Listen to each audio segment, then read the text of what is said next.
ମେଘମାଳାରେ ଶୀଘ୍ର ଆଗମନ କରିବାକୁ ଯାଉଥିବା ପ୍ରଭୁ ଯୀଶୁଖ୍ରୀଷ୍ଟଙ୍କ ପବିତ୍ର ଓ ବହୁମୂଲ୍ୟ ନାମରେ ନିର୍ମଳ ଖରା ୟୁଟ୍ୟୁବ୍ ଚ୍ୟାନେଲରେ ଆପଣ ସମସ୍ତଙ୍କୁ ସ୍ୱାଗତ କରେ। ପ୍ରତିଦିନ ପ୍ରତି ପ୍ରଭାତ ଆମମାନେ ନିର୍ମଳ ଖରା ୟୁଟ୍ୟୁବ୍ ଚ୍ୟାନେଲ ମାଧ୍ୟମରେ ନୂଆ ନୂଆ ପ୍ରସଙ୍ଗରେ ପ୍ରଭୁଙ୍କର ବାକ୍ୟ ଶୁଣୁଛୁ। ପରମେଶ୍ୱର ପ୍ରତି ପ୍ରଭାତରେ ତାଙ୍କର ପବିତ୍ର ବାକ୍ୟ ଦ୍ୱାରା ଆମମାନଙ୍କ ସହିତ କଥାବାର୍ତ୍ତା ହେଉଛନ୍ତି। ସେଥିପାଇଁ ସ୍ୱର୍ଗର ପରମେଶ୍ୱରଙ୍କୁ ହୃଦୟ ସହିତ ଧନ୍ୟବାଦ ଦିଏ। ତାହା ସହିତ ଆପଣ ସମସ୍ତଙ୍କୁ ମଧ୍ୟ ହୃଦୟ ସହିତ ଧନ୍ୟବାଦ ଦିଏ, କାରଣ ଆପଣମାନେ ନିୟମିତ ଏହି ଚ୍ୟାନେଲ ଦ୍ୱାରା ପ୍ରସାରିତ ହେଉଥିବା କାର୍ଯ୍ୟକ୍ରମ ଗୁଡ଼ିକକୁ ଦେଖୁଛନ୍ତି। କେବଳ ଦେଖୁଛନ୍ତି ତାହା ନୁହେଁ, ଲାଇକ୍ ସେୟାର କମେଣ୍ଟ ଗୁଡ଼ିକ ଦ୍ୱାରା ଆପଣମାନେ ଆମମାନଙ୍କୁ ଅତ୍ୟଧିକ ପରିମାଣରେ ଉତ୍ସାହିତ କରୁଛନ୍ତି। ପ୍ରଭୁ ଆପଣ ସମସ୍ତଙ୍କୁ ପ୍ରଚୁର ଭାବେ ଆଶୀର୍ବାଦ କରନ୍ତୁ। ଏହି ପ୍ରକାର ଆପଣମାନେ ଆମମାନଙ୍କୁ ନିରନ୍ତର ଉତ୍ସାହିତ କରୁଥିବେ ବୋଲି ଆପଣମାନଙ୍କୁ ଅନୁରୋଧ କରୁଅଛୁ। ଆସନ୍ତୁ ଆଜିର ପ୍ରସଙ୍ଗ ନିକଟକୁ ଯିବା। ଆଜିର ପ୍ରସଙ୍ଗଟି ଏ ପ୍ରକାର ଅଟେ, ଆତ୍ମିକ ମାଙ୍କ ଆତ୍ମିକ ପ୍ରାର୍ଥନା। ଆତ୍ମିକ ମାଙ୍କର ଆତ୍ମିକ ପ୍ରାର୍ଥନା। ପ୍ରିୟମାନେ, ଆସନ୍ତୁ ଆମମାନେ ଗୋଟିଏ ମାଙ୍କର ପ୍ରାର୍ଥନା ଦେଖିବା। ଆପଣ ଅନେକ ମାଙ୍କର ପ୍ରାର୍ଥନା ବାଇବଲରେ ଆପଣ ଦେଖିପାରିବେ, ମାତ୍ର ଏହି ମାଙ୍କର ପ୍ରାର୍ଥନା ଅନ୍ୟ ମା'ମାନଙ୍କ ପ୍ରାର୍ଥନା ଠାରୁ ବହୁତ ସ୍ପେଶାଲ, ବହୁତ ସ୍ୱତନ୍ତ୍ର ପ୍ରାର୍ଥନା ଏହା ଅଟେ। ବହୁତ ଭଲ ପ୍ରାର୍ଥନା। ଆଉ ସେ ମା ଯେଉଁ ପ୍ରକାର ପ୍ରାର୍ଥନା ନିଜର ପୁଅ ଝିଅମାନଙ୍କ ନିମନ୍ତେ କରୁଛନ୍ତି, ସେ ପ୍ରାର୍ଥନା ଆମେ ଭଲ ଭାବରେ ଶୁଣିବା କଥା ଓ ଆମମାନଙ୍କର ପ୍ରାର୍ଥନା ମଧ୍ୟ ସେହି ପ୍ରକାର ହେବାର ଆବଶ୍ୟକ ରହିଅଛି। ଆସନ୍ତୁ ପଦ ପଢ଼ିବା। ମାଥ୍ୟୁ ସୁସମାଚାର 20 ଅଧ୍ୟାୟର 20 ପଦରେ ଲେଖାଯାଉଛି, ସେତେବେଳେ ଜେବତୀଙ୍କ ପୁତ୍ରମାନଙ୍କ ମାତା ଆପଣା ପୁତ୍ରମାନଙ୍କୁ ସାଙ୍ଗରେ ଘେନି ତାହାଙ୍କ ଛାମୁକୁ ଆସି ପ୍ରଣାମ କରି ତାହାଙ୍କଠାରୁ କିଛି ମାଗିଲେ। ଦୁଇଟା ପୁଅଙ୍କୁ, ଯୁବା ପୁଅଙ୍କୁ ଧରି ମା ପ୍ରଭୁ ଯୀଶୁଖ୍ରୀଷ୍ଟଙ୍କ ନିକଟକୁ ଆସୁଛନ୍ତି। କେତେ ସୁନ୍ଦର! ଯୁବା ପୁଅ ଝିଅମାନଙ୍କୁ ଧରି ପ୍ରଭୁ ଯୀଶୁଖ୍ରୀଷ୍ଟଙ୍କ ନିକଟକୁ ଆସିବା, ଏହା ଗୋଟିଏ ଆତ୍ମିକ ମାଙ୍କର ଚରିତ୍ର। ଆମର ପୁଅ ଝିଅକୁ ଧରି, ଯୁବା ପୁଅ ଝିଅକୁ ଧରି ଆମେ ଅନେକ ସ୍ଥାନକୁ ଆମେ ଯାଇଥାଉ। ଆମେ ଭୋଜିକୁ ଯାଇଥାଉ, ପିକନିକକୁ ଯାଇଥାଉ, ଆମମାନେ କୌଣସି ପ୍ରକାର ମାର୍କେଟକୁ ଆମେ ଯାଇଥାଉ, ଅନେକ ଘରକୁ ଯାଇଥାଉ। ମାତ୍ର ଏହି ସ୍ଥାନ ଆମେ ଦେଖୁଛୁ, ଏହି ମା ତାଙ୍କର ଦୁଇଟା ଯୁବା ପୁଅଙ୍କୁ ଧରି ସେ ପ୍ରଭୁ ଯୀଶୁଖ୍ରୀଷ୍ଟଙ୍କ ପାଖକୁ ଆସୁଛନ୍ତି, ତାଙ୍କୁ ପ୍ରଣାମ କରୁଛନ୍ତି, ଆଉ କିଛି ମାଗୁଛନ୍ତି। ଆଉ ସେ କ'ଣ ମାଗୁଛନ୍ତି?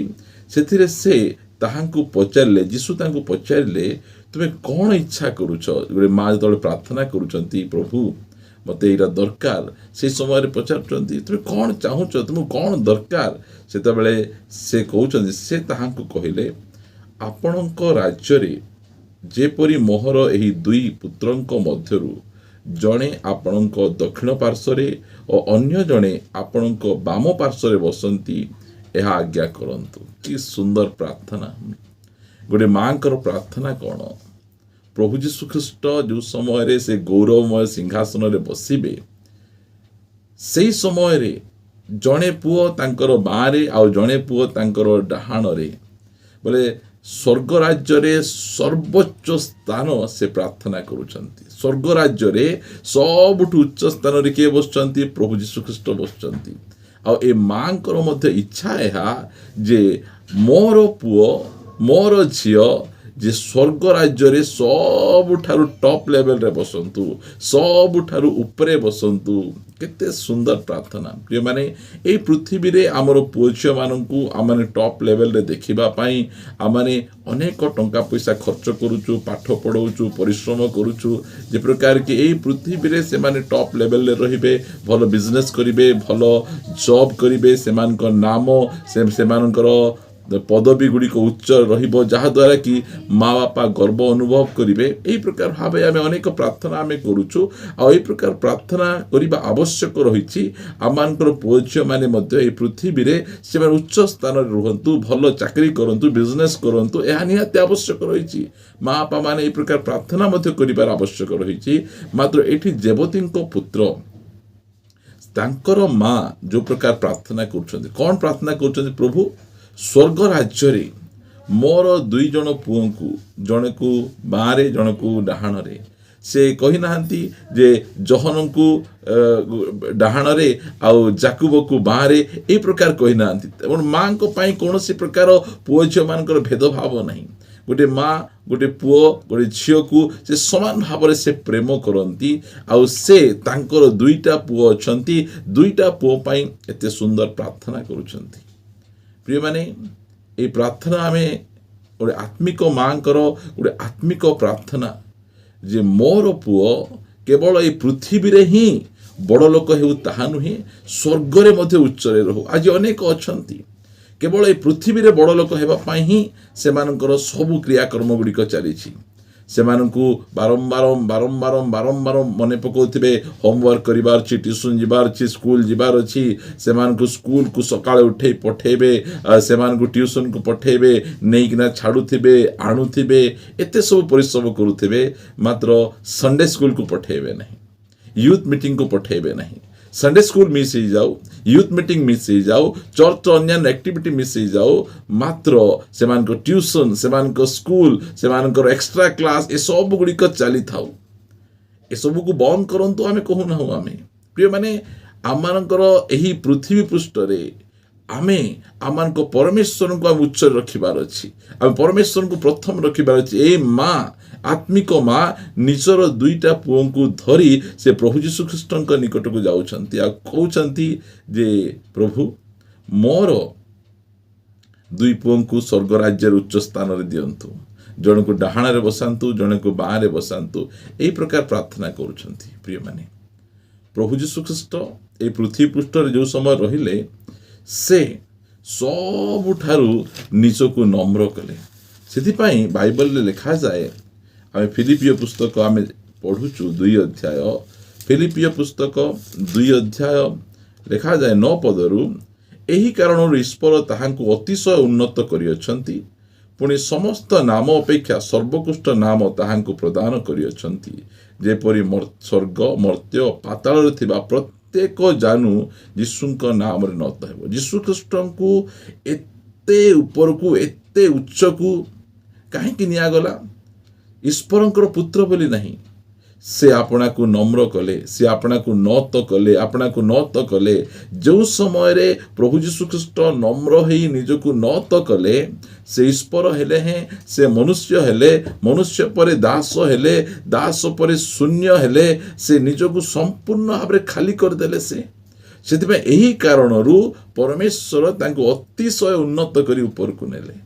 जदि आमानकर पुओ झियो माने मध्य स्वर्ग राज्य रे उच्च स्थान रे बसिबार अछि, ताहाले आमानकर पुओ झियो मध्य नम्र हेबार आवश्यक रही अछि।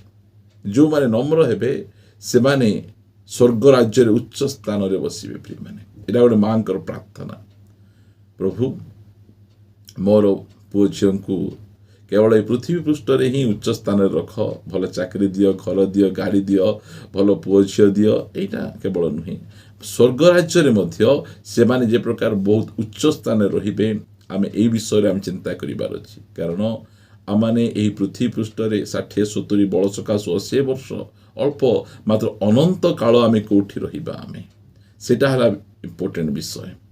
अनंत काल स्वर्ग रही परिबा, अनंत काल नरक रही परिबा। से प्रभु आम समस्त को गोटे सुजोग देइछंती, केवल स्वर्ग को जीवा ताहा नुहे, स्वर्ग रे सबुठु टॉप लेवल रे रहिबा पाई से आमान को आह्वान करुछंती। एहा से माँ बुझी से प्रार्थना करुछंती, मोर पुओ मानकु स्वर्ग राज्य रे उच्च स्थान रख। प्रिय माने आमर मध्य सेही प्रकार अभिलाष हेबार आवश्यक रहिछि जे स्वर्ग राज्य को आमे जीवा, सेही समय आमे मध्य आमे उच्च स्थान रे रहिबा। एटा होछि गोटे आत्मिक मांकर गोटे आत्मिक प्रार्थना। प्रभु प्रत्येक माँ मानकु एई प्रकार आत्मिक करंतु, से माने निज पुओ झियो को एई पृथ्वी पृष्ठ रे उच्च स्थान रे रखंतु, आ स्वर्ग रे मध्य उच्च स्थान रे रखिबा पाई प्रभुଙ୍କ निकट प्रार्थना करंतु। आसंतु आम प्रार्थना करिबा। स्वर्गीय पिता, मु तुमको धन्यवाद दउछि राजा, तुमे आमानकर कळ को शून्य करिना हो, आमानक कळ रे पुओ झियो दे तुम आशीर्वाद करिछ। आउ सेही पुओ झियो माने कोनोसी प्रकार भाव रे प्रभु लांगुड़ हेबे नहीं, मस्तक हेबे सब समय रे प्रभु उपरिस्थ हेबे, निचस्थ हेबे नहीं। प्रभु आमानकर पुओ झियो माने प्रभु शत्रु मानकर नगर गुड़ी को अधिकार करिवे। प्रभु हाँ प्रभु तुमे सेथि पाई तुमे आमानको पुओ झियो तुमे देइछ, आमे तुमको धन्यवाद दउछु। प्रभु सेही पुओ झियो मानकु आमे प्रभु उत्तम मार्ग रे चलै परिबु, आउ प्रभु सेमानको अनंत काल स्वर्ग रे उच्च स्थान रे रही परिबे। एही प्रकार आम माने जत्नवान हेई परिबु, दया करी तुमे साहाय्य कर। प्रति समय रे तुमे आमान को तुम पवित्र वाक्य द्वारा कथा कहूछ, आज मध्य तुमे आमान सहित कथबार्ता हेइछ, सेति पई गौरव महिमा तुमको दे प्रार्थना प्रभु यीशुଙ୍କ नामରେ ମାଗୁଛୁ आमेन आमेन।